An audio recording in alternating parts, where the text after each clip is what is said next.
Selamat pagi semuanya, kami dari kelompok 12 akan mempresentasikan materi tentang masalah-masalah ketenagakerjaan. Sebelum kami mempresentasikan materi, izinkan kami memperkenalkan diri terlebih dahulu. Perkenalkan, nama saya Nimadira Intan Tarisa Puspita, rekan saya Nimadira Isa Puspita Ayuni, dan Sang Ayu Dirisma Dwi Sukmayoni.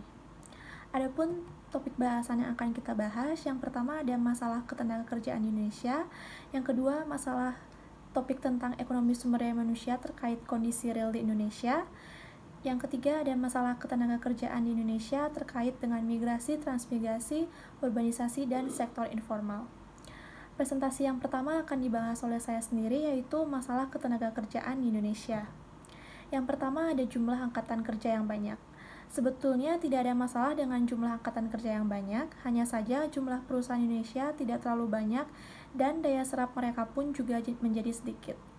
Padahal pemerintah mengharapkan bahwa setiap perusahaan mampu menjaring angkatan-angkatan kerja yang banyak serta berpotensi menjadi tenaga kerja. Yang kedua, kualitas angkatan kerja yang relatif rendah. Kualitas angkatan kerja yang banyak tidak diimbangi dengan kualitas setiap angkatan kerja yang cenderung rendah. Kualitas yang rendah disebabkan oleh tingkat pendidikan mereka yang rendah atau belum memadai. Yang ketiga, ada persebaran tenaga kerja yang tidak merata.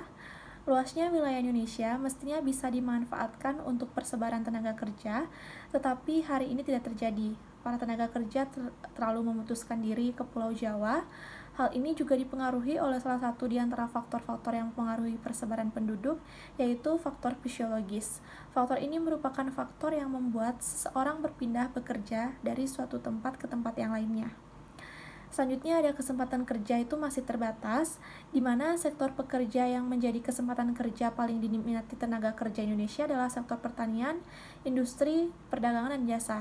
Sayangnya, sektor-sektor tersebut tidak mampu memberikan kesempatan kerja yang luas bagi para pencari kerja. Selanjutnya ada gaji para pekerja yang rendah. Masalah ini biasanya terjadi pada pekerja kasar berpendidikan rendah dan pekerja berketerampilan rendah. Posisi mereka yang tidak menguntungkan membuat daya tawar mereka begitu rendah sehingga sulit mendapatkan gaji. Bila mereka tidak meningkatkan kualitas diri, maka tingkat kesejahteraan mereka tidak akan membaik. Meningkatkan kualitas diri adalah salah satu upaya agar mendapat pekerjaan dan gaji yang layak serta menaikkan nilai tawar di hadapan perusahaan. Selanjutnya ada jaminan sosial yang kecil. Permasalahan ini biasanya terjadi pada pekerja kasar rendah yang tidak diberikan jaminan asuransi. Sekecil dan sekasar apapun pekerjaan, pastinya menimbulkan risiko yang kerugian bagi para pekerja. Apabila dibiarkan, maka para pekerja tidak akan merasa aman selama bekerja. Padahal permasalahan ini diatur dalam undang-undang. Selanjutnya ada kesejahteraan hidup yang rendah. Tak hanya jaminan sosial, kesehatan tenaga kerja di Indonesia juga sangat rendah. Gaji yang rendah tidak sebanding dengan kebutuhan hidup yang akan kian hari kian bertambah. Pemerintah juga terkesan abai terhadap kebutuhan para pekerja, baik itu kebutuhan primer maupun sekunder dan tersier. Selanjutnya ada pemutusan hubungan kerja. Kinerja yang tidak memuaskan mengakibatkan perusahaan mem-PHK sejumlah tenaga kerja. Sebenarnya PHK bukanlah suatu masalah yang besar jika perusahaan mau memberi jaminan berupa pesangon yang layak dan tenaga kerja yang di-PHK relatif sedikit. Jika sebaliknya yang terjadi, maka hal ini akan merugikan semua pihak termasuk negara. Next, yang terakhir itu pengangguran. Pengangguran merupakan istilah untuk orang yang tidak bekerja sama sekali, namun nama lain pengangguran adalah tunakarya. Muara dari semua masalah tenaga kerja Indonesia adalah pengangguran. Tenaga kerja yang banyak tapi tidak berkualitas, lapangan kerja yang sempit, penyebaran tenaga kerja yang tidak merata, hingga soal PHK menjadi pemicu masalah ketenaga kerjaan. Selanjutnya, cara mengatasi masalah ketenaga kerjaan yaitu mengadakan transmigrasi ke daerah-daerah terpencil. Yang kedua ada mengadakan pelatihan kerja pada calon pekerja, mendirikan sekolah menengah kejuruan atau SMK, dan mengadakan pelatihan manajerial di daerah-daerah terpencil agar dapat membangun daerahnya sendiri, serta mampu mengolah sumber daya manusianya. Selanjutnya ada membuat kebijakan yang tepat mengenai ketenagakerjaan. Baik, presentasi selanjutnya akan dibahas oleh teman saya. Baik, di sini saya akan melanjutkan presentasi dari teman saya, yaitu materi yang kedua, topik tentang ekonomi sumber daya manusia terkait kondisi real di Indonesia. Yang pertama, hubungan ekonomi sumber daya manusia dengan sistem sumber daya manusia di perusahaan mikro, kecil, dan menengah di Indonesia. Pengembangan usaha kecil dan menengah semakin gencar dilakukan pemerintah dan pihak terkait untuk meningkatkan kinerja sektor ini. Usaha kecil dan menengah memiliki peranan penting dalam perekonomian di Indonesia. Terdapat 678.415 unit UKM di Indonesia yang mempunyai kontribusi sebesar 23,27% terhadap produk domestik bruto atau setara dengan 1.918.444 triliun dengan kemampuan menyerap tenaga kerja sebesar 7.779.993 orang serta kontribusi yang cukup besar terhadap investasi sebesar 1.205,272 triliun. Usaha kecil dan menengah didefinisikan oleh Badan Pusat Statistika berdasarkan kuantitas tenaga kerja, yaitu untuk usaha kecil memiliki jumlah tenaga kerja 5 sampai dengan 19 orang, sedangkan usaha menengah memiliki tenaga kerja 20 sampai dengan 99 orang.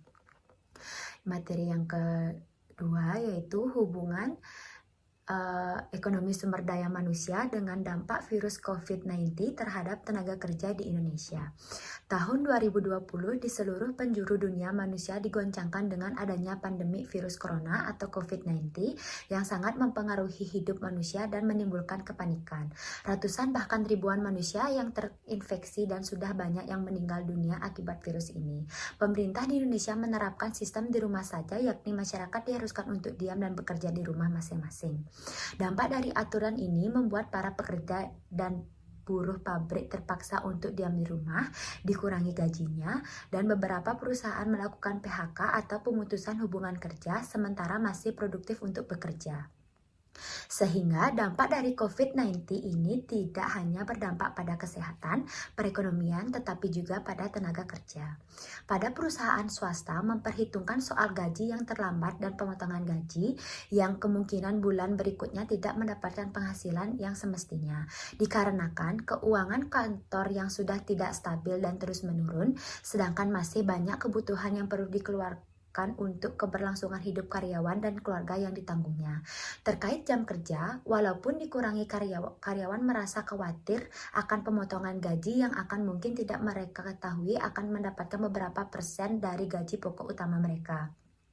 Sedangkan para pekerja honorer juga merasa resah dan ikut di PHK karena tidak ada anggaran, dan sebagian bekerja di rumah namun tidak dapat pendapatan apapun sehingga merasa resah akan keberlangsungan hidup pada masa pandemi ini. Yang terjadi saat ini, pemasukan dan pengeluaran yang tidak stabil karena virus COVID-19, maka anggaran negara akan banyak dipakai untuk kepentingan bangsa dan masyarakat di Indonesia.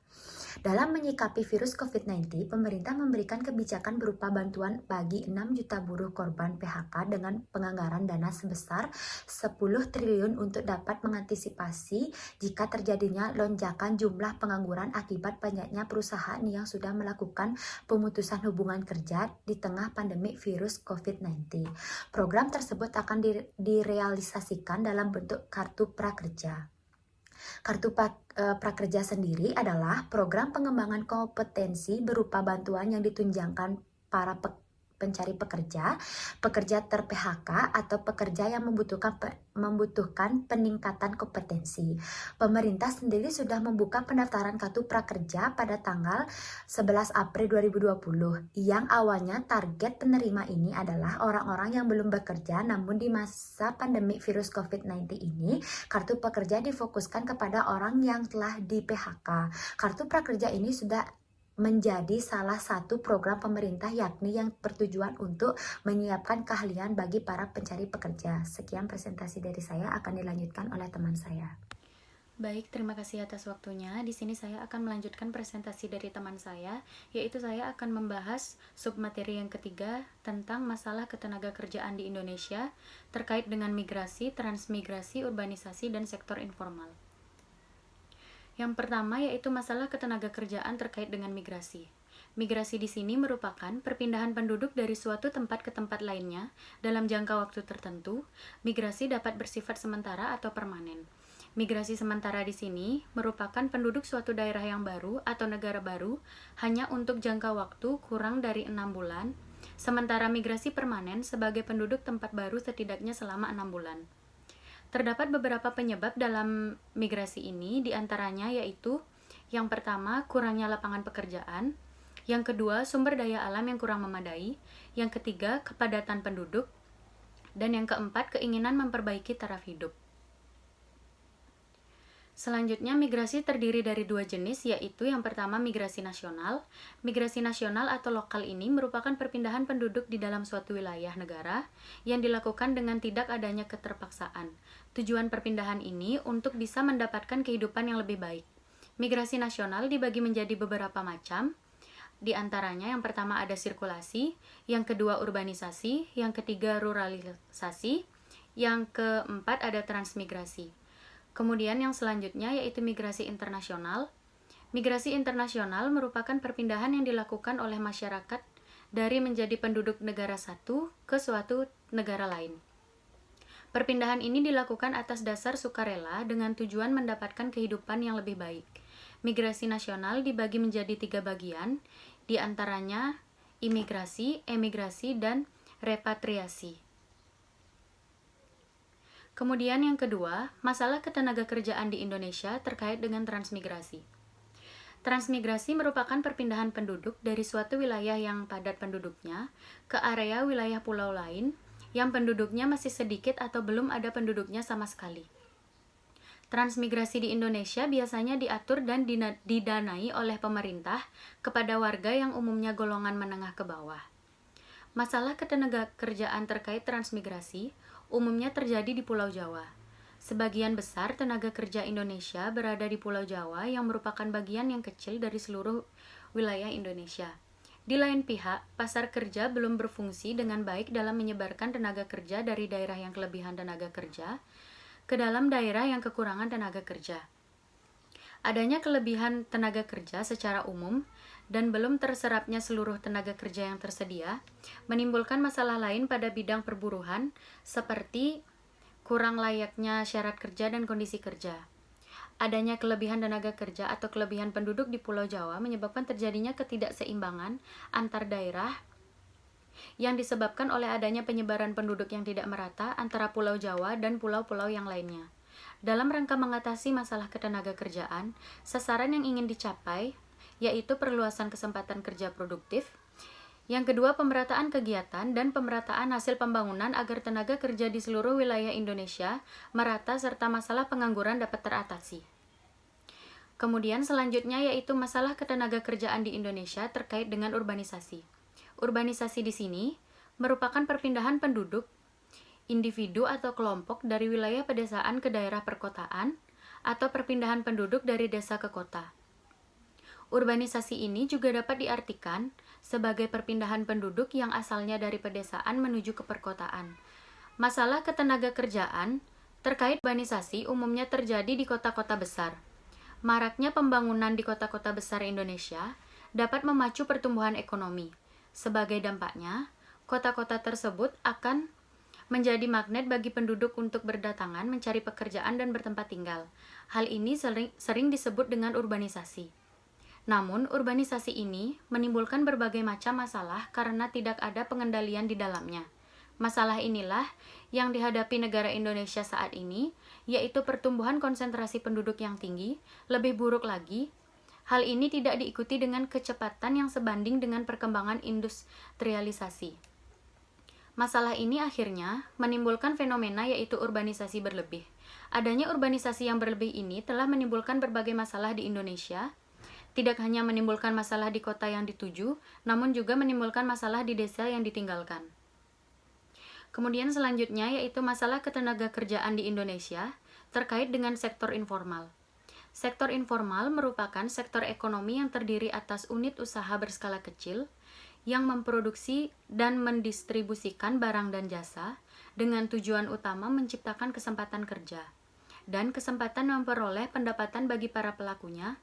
Kendala yang sering dihadapi oleh sektor ini yaitu keterbatasan modal, fisik atau tenaga kerja, serta keterampilan.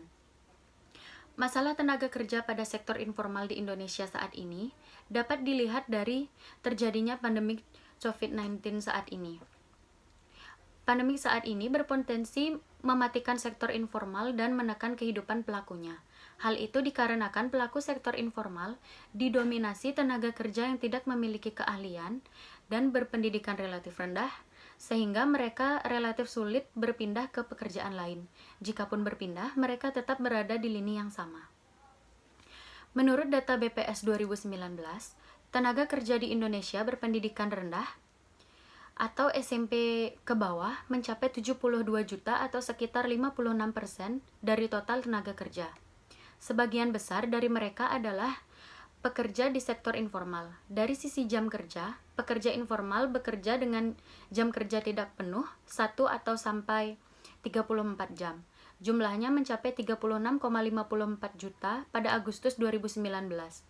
Pekerja dengan jam kerja tidak penuh dibagi menjadi dua, yaitu setengah penganggur sebanyak 8,13 juta dan pekerja paruh waktu sebanyak 28,4 juta.